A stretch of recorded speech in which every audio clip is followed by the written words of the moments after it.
warahmatullahi wabarakatuh. Waalaikumsalam warahmatullahi wabarakatuh. Apa kabar Bapak Ibu Kepala Madrasah? Alhamdulillah, luar biasa. Tetap semangat, Allahu Akbar. Terima kasih. Alhamdulillah pagi hari ini kita bisa bertemu kembali dalam keadaan sehat walafiat ya Bapak Ibu dalam kegiatan pembinaan kepala madrasah.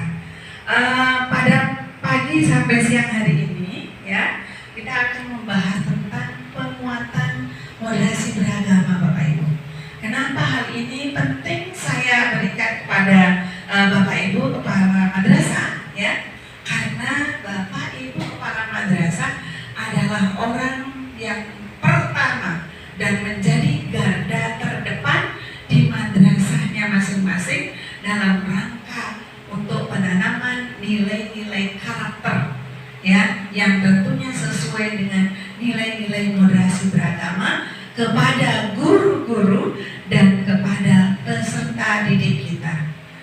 Bapak Ibu yang saya banggakan, hari ini kita akan memberikan pembekalan yang nanti pada kegiatan maksama tentunya materi moderasi beragama ini menjadi sangat penting dan sangat wajib disampaikan kepada peserta didik kita yang baru masuk ke madrasah kita. Jadi awal mereka datang ke madrasah kita sudah kita persiapkan, kita tanamkan nilai-nilai kebaikan, nilai-nilai karakter-karakter yang nantinya akan bermanfaat bagi kehidupan peserta didik kita, baik di madrasah, di keluarga, maupun di lingkungan masyarakatnya. Moderasi beragama ini sesuai dengan ketentuan-ketentuan dari pemerintah kita, yaitu mulai dari Undang-Undang Dasar 1945. Dan yang terakhir di sini ada PMA nomor 18 tahun 2020 tentang Renstra Kementerian Agama.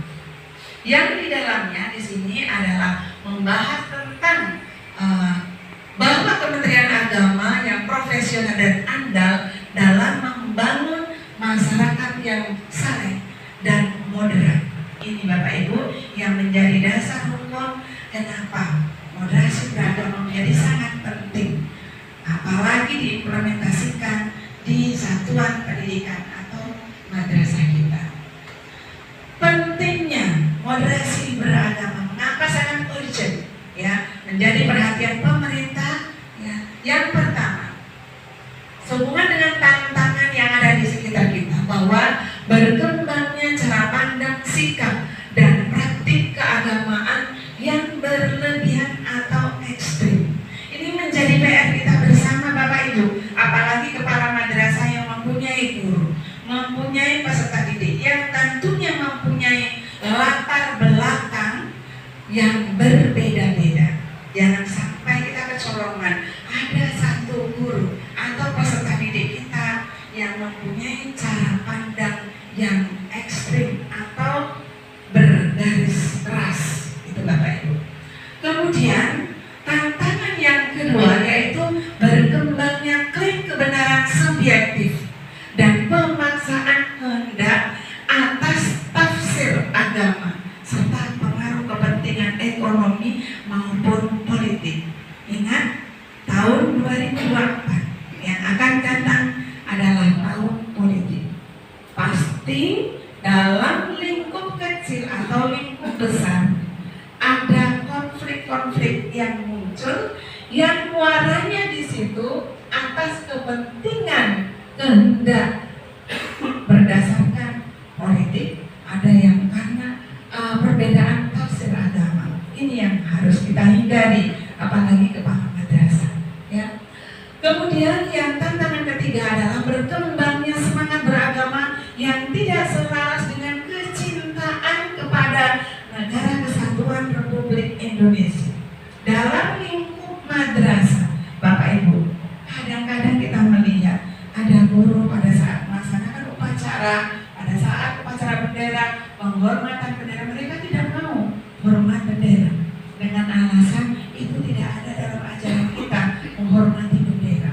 Nah, Bapak Ibu, ini barangkali yang harus kita tanamkan kepada guru dan peserta didik kita bagaimana mengimplementasikan rasa cinta kita kepada tanah air dalam bentuk komitmen kebangsaan.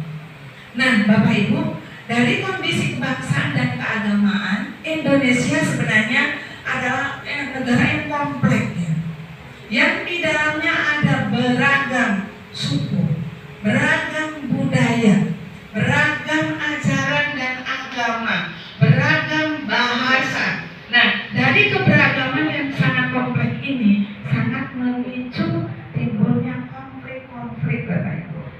Nah, ini yang nantinya menjadi PR kita bersama, menjadi tugas kita bersama, bagaimana moderasi beragama ini bisa menjadi tameng di madrasah kita untuk peserta didik maupun guru kita dalam rangka merawat keindonesiaan.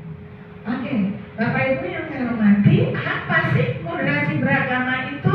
Ya, dari sisi bahasa, ya, bahwa menyebutkan moderasi beragama adalah pengurangan kekerasan atau penghindaran dari keekstriman. Itu dari bahasa Indonesia. Kemudian dari bahasa Arab, wasyatiyah.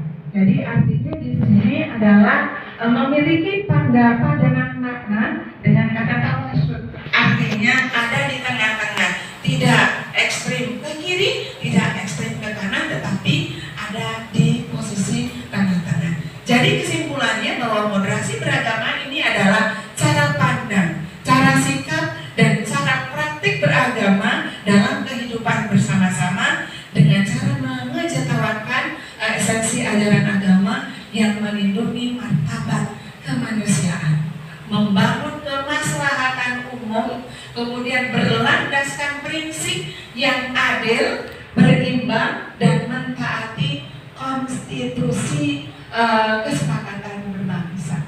Ini ya. Jadi Bapak Ibu, itu yang harus kita pahamkan terlebih dahulu pada diri kita, apa itu moderasi beragama.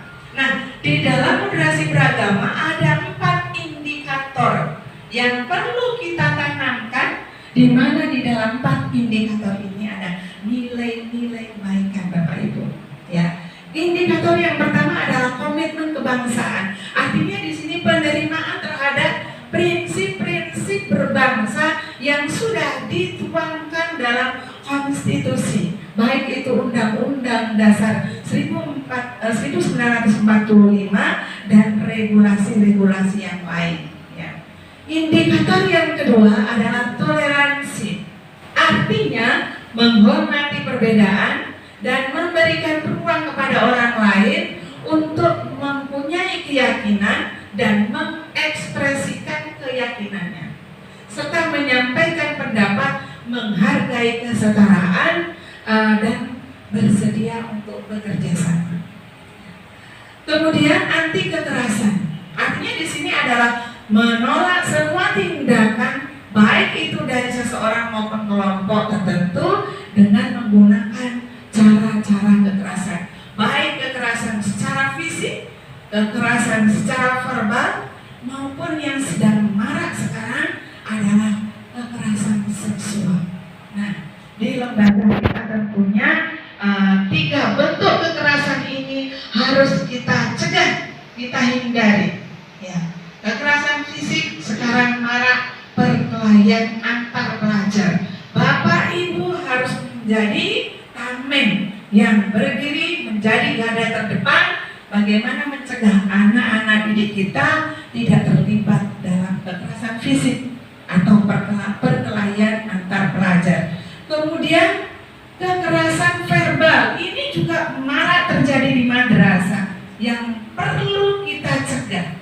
Selaku kepala madrasah punya kewajiban mencegah adanya praktek bullying.